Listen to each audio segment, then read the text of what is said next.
What is up, ladies and gentlemen? Namaste and welcome back to my YouTube channel. If you are new, make sure to subscribe down below. We're going to look at the history of India. What's more to understand about a country if you don't start from the where it began, the history. Let's check it out. Much love to you guys. Let's go. Tell me what you think in the comment section down below. The history of India is filled with incredible stories of thriving civilizations, religions, and cultures. Dating all the way back to the Paleolithic age, India's civilization is one of the oldest that we know and has played a part on the world stage for centuries, and even still today. While it is impossible to truly capture all of India's history in one video, it still serves as a worthy topic to delve into. Evidence of cave paintings and stone tools have revealed that the first signs of human activity in India can be traced back to somewhere between 400,000 and 200,000 BC.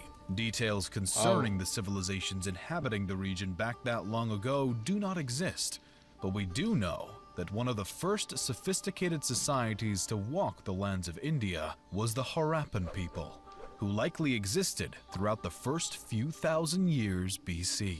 Positioned along the Indus River, the Harappan people had their own writing system, advanced social and economic system, and impressive urban cities and architecture. It is unknown why this civilization collapsed around 1500 BC, but some attribute their demise to the common floods and other natural disasters in the region, or potentially invaders from Western and Central Asia. The next known civilization to leave a mark on Indian history books was the Vedic Aryans. These people were initially migrants who spoke an early form of Sanskrit and were determined to stay true to their own tribal identity. The name they've been given, the Vedic people, comes from 4 sacred texts, or Vedas, that have presented researchers with a glimpse into the civilization's lives and beliefs. These Vedas are often considered to be the oldest Hindu scripts, and the Vedic civilization is believed to have spread their culture across a large portion of India by roughly 1000 BC. With them, the Vedic Aryans brought their philosophical beliefs. These ideas represent a theory that happiness and salvation come from a person's morals and ethics, and one's path should be based upon their place in life, but should always be righteous and good. The Vedic Aryans also shared their societal system as they extended their reach. This system was made up originally of 3 tiers: Brahmin, or priest, Kshatriya, or warrior, and Vaishya, or commoner.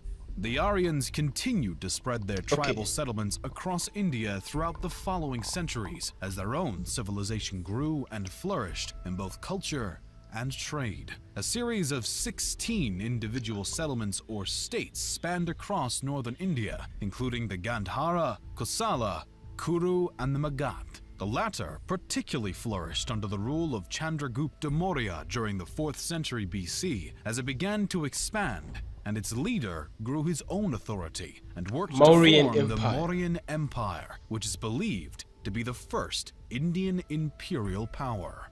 The Mauryan Empire established its capital in Pataliputra, near modern-day Patna, and constructed extraordinary temples, libraries, palaces, and even a university. The empire's trade success was impressive, and it maintained a remarkable governmental system and strong army. By the time of the 3rd emperor, the grandson of Chandragupta, a stance of non-violence was taken after a bloody struggle against the kingdom of Kalinga due to the emperor's new Buddhist beliefs. Siddhartha Gautama, the Buddha, had been born in 560 BC, and by the reign of Emperor Ashoka, the religious system he had founded was becoming more and more prevalent throughout India. Potentially due to their unwillingness to participate in conflict though, the Mauryan Empire eventually dissolved in the 2nd century BC after the last line of the Maurya line, Brihadratha, was murdered by his commander-in-chief, who would later found the Shunga dynasty in 185 BC.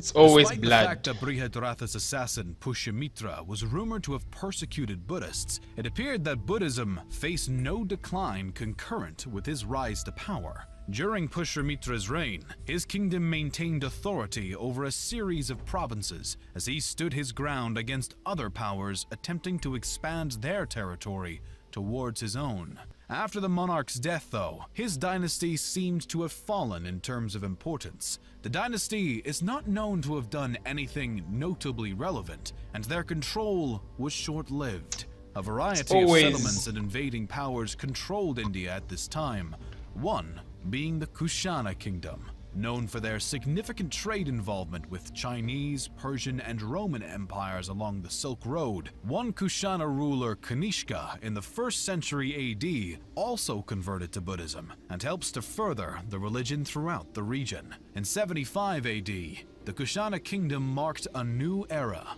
the Shaka era.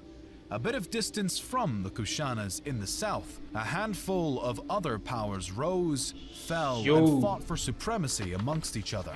The kingdoms of Satavahana, Chera, Chola, and Pandya were some of the major authorities in the south during this time and through the Classical Age. The Gupta Empire became the face of northern India during the Classical Age, and the majority of the now we're region getting was united close under their authority during what is often described as Northern India's Golden Age. The reign of the Gupta Empire is regarded as a time of law and order, as well as cultural flourishing. The rulers of the empire were no strangers to military expedition, but aims to expand their territory through peaceful means, such as martial alliances, no less than through military action.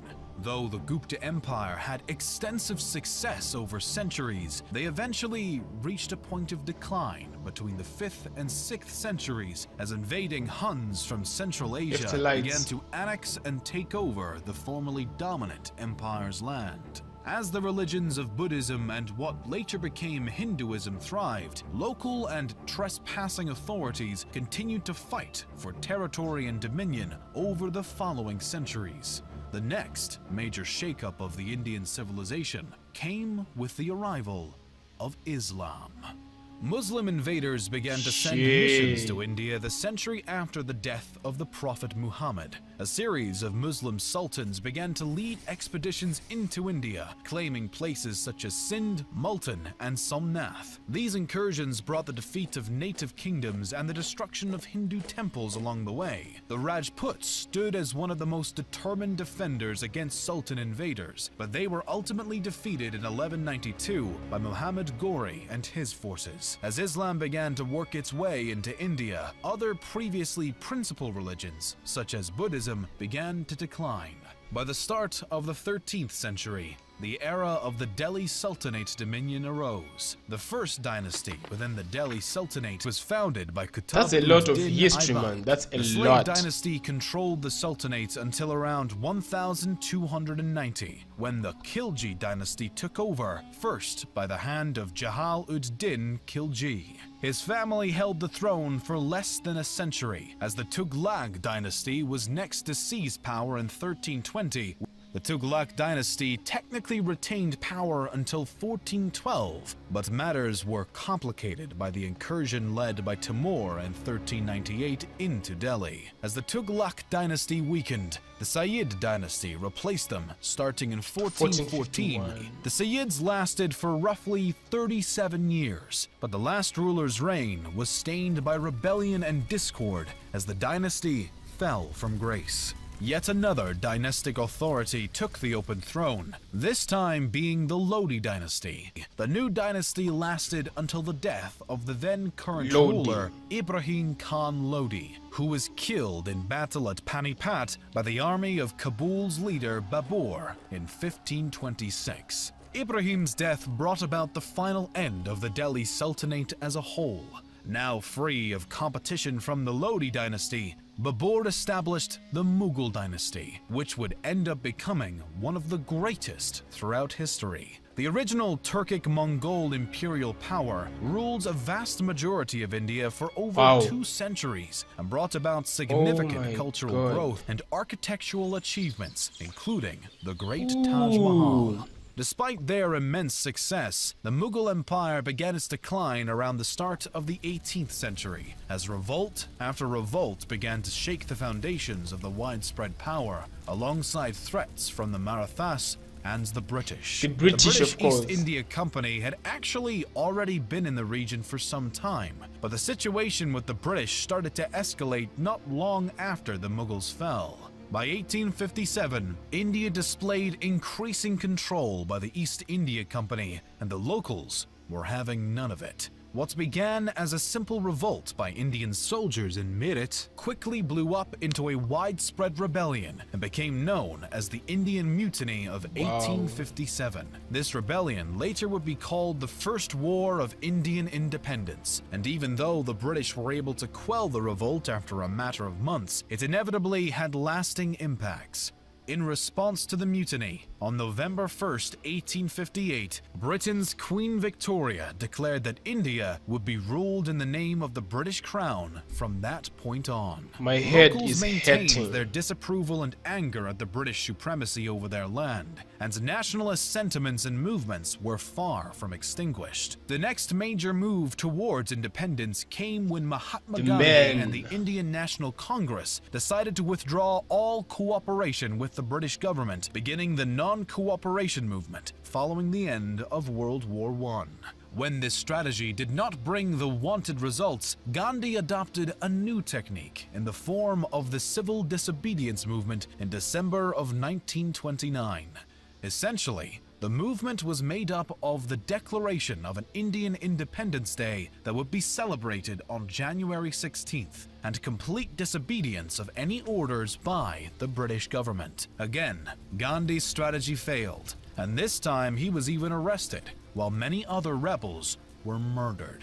Still, the British were eventually pushed into the Round Table conferences beginning in November of 1930, the second of which Gandhi attended. The conferences marked another failure, and civil disobedience reignited. Gandhi's next attempt, Quit the India Quit movement. India I remember movement, that. again made no drastic progress. World War II brought about new issues as India was forced into war by the British, but at the conflict's conclusion, a new Labour Party came into power in India and showed sympathy towards the fight for independence. Finally, as August 14th turned to 15th in 1947, India became an independent nation.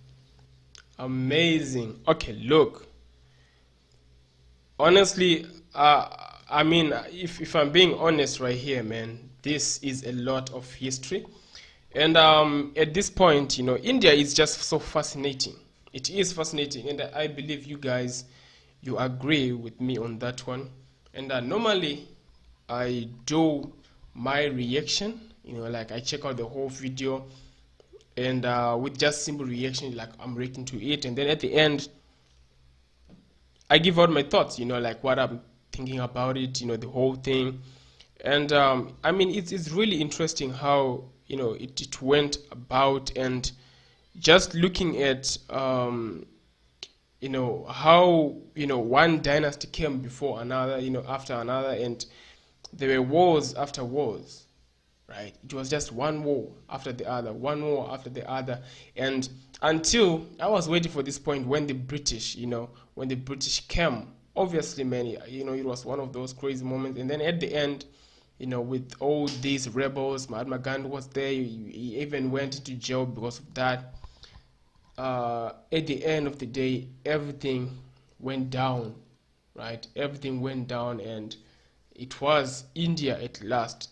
So you look at all this history. I mean, if you look at history of a lot of countries, it's more like this. If you look at Africa, it's all like this, you know, like it was just one nation after the other, one you know, like we can say political party after the other, you know. And India is the oldest civilization, you know, and up to now, man, they're still thriving. They're still one of the best in a lot of things. You can point out a lot of things. You will know that they are still one of the best. So what I would want is, you know, you guys, what do you think? I know we got Indians right there, you know. So what do you think about this? And what exactly? I mean, see some people would really feel proud of where they came from. But I wanted to ask, there's a point I want to talk about the point when he talked about the three, from the Vedic, the three ones. The first one was Brahma.